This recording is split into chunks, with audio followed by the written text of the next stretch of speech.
The next question was, well, how much money am I losing by exchanging a bigger bill? Right. Because every transaction had to be carried out in lev. So if I exchange a $20 bill and I get this lev that tomorrow will be useless, I'm still affected, right? So then I thought, okay, well, the best way then to deal with this when I only have big denomination, like 20s, I was a student, no, Right. not much further than that, was to just buy stuff. So if I buy the things that I can predict I'm going to need in the next, few weeks, then that could be a good strategy. So then you go to the store and all of the price stickers are gone uh, because all of the sellers have now realized that they'd be losing money, right? Mm-hmm. If they sell at the old price. Mm-hmm. And so you have to ask the seller for the price of every item in your basket. And they can't just quote you a price. They will go with their little calculator, figure out what is the spot exchange rate, Mm-hmm. and give you a value at that point in time. So you are basically getting a different dollar, I'm sorry, dollar value or lev value at any point in time you want to shop. Transaction costs at this point have completely ballooned, right? Imagine going through a checkout lane that way. Yeah. And eventually this got way too costly, but also very unpredictable. So from a seller's point of view, they don't know whether it's better to sell and get worthless, possibly worthless currency, or not sell at all and hold on to the stuff, to the wares they have in their store. Because they So can't replace within a them. matter of They couldn't replace them for the same amount that they were selling them at. Right. exactly. So they eventually figured out that tying their prices to the spot exchange rate was still not good enough. And so all the stores, within a week, all the stores were boarded up, Would closed that down. would that be because they were looking at an official rate, which was one thing, and when they had to buy product, it was They were the rate was looking at the different? market rate. They would look at the market rate. Like if I were to go to the exchange bureau, what would I be getting then? Right, That's that'd the be rate the they were looking official. at. Hmm. Right. The problem was that it was just too uncertain. Like business, carrying out business was just too uncertain. They just didn't know. If I sell it at this exchange rate, I could sell it for more an hour later, right? Should I hold on or what? And then if I do get left, is this going to be useless tomorrow? So in other words, like the whole faith in the currency was eroded to the point that it made no sense to carry out business using that currency. So And so, there are a few things about that, but as a student, you might have had a different perspective, but you were studying economics. And so, at yeah. what point did you see the general population, or did you see the general population lose confidence in the lev? Oh, everybody did. And it happened really fast within the span of a week, as in Wow. people waking See? up and finding out that their monthly salary was now worth a couple of dollars. It was so drastic, so fast that within a couple of weeks, the exchange rate went from one lev to 70, I'm sorry, $1 to 70 lev to $1, 3,000 lev. Wow. And In one so, week. and then people started coming out on the street and protesting. There was Hmm. people obviously who were hit the hardest were retirees. Anyone who worked in the past and collected old lev, old as in pre-inflation lev,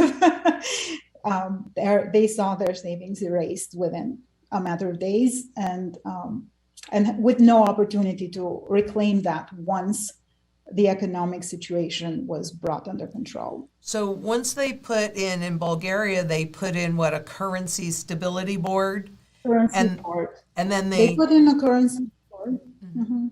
no. They pegged their currency to the Deutschmark. So at this point, they basically had no more control over any type of monetary, like they had no more monetary policy they could carry out.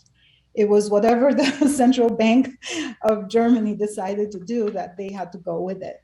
However, what this did was create some trust, sort of bring in the trust that was lost in the currency in the public, So they could, again, accept LEV for transactions.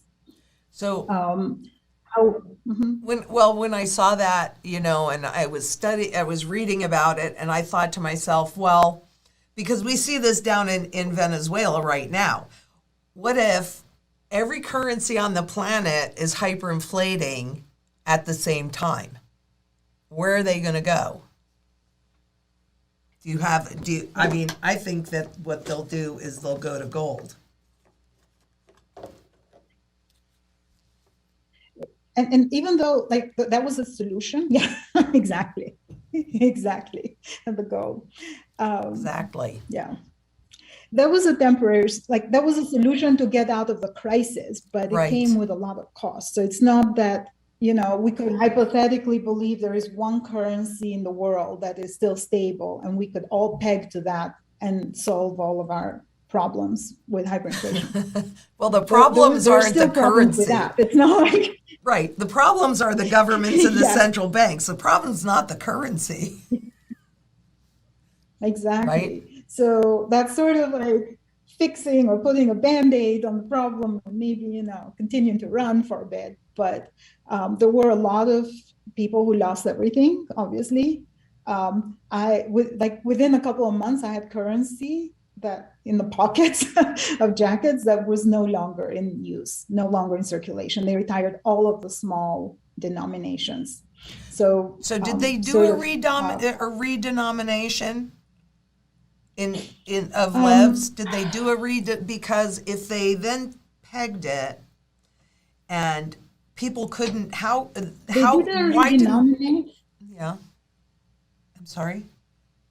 Basically, inflation, whatever inflation was like built in the system at the point where they created the currency board, that's where it that sort of became permanent, and so all of the 1 and 2 and 5 LEV currency denominations were just useless at that point.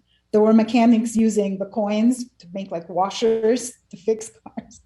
I mean, it was just more worth for scrap metal. Yeah.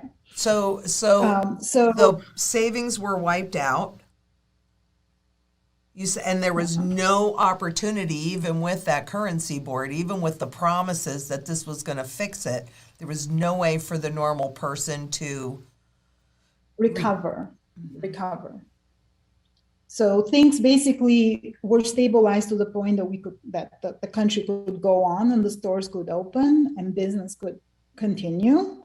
But what was wiped out permanently. And so in other words, there could be a solution hypothetically if there is a stable currency in the world for situations like these of hyperinflation. But,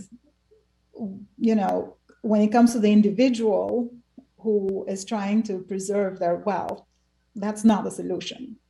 Yeah. It's just the solution for going on from the disaster. Well, there are always, what we know is a hyperinflationary event is a massive wealth transfer. So the IMF, interestingly enough, the IMF did a study on Bulgaria. And I want to just kind of read this for you, and then I want you to tell me what you think about it, okay? This is from the IMF. The near hyperinflation, I love that, the near hyperinflation of late 96 and early 97, although difficult and costly, helped ensure the viability of the currency board by reducing the real value of domestic debt, which had initially been a threat to a balanced budget. It made fiscal management without recourse to the central bank possible. Without recourse, I love that. Furthermore, it gave banks breathing room by rapidly devaluing their domestic currency liabilities while increasing the real value of the dollar-denominated government bonds they held. So, you can see the IMF thought that hyperinflationary event was very helpful. What do you think about it? Well, like you said, there was a transfer of wealth, and that was from the average retiree in the country to the banks, right? The banks were able to reduce their debts held in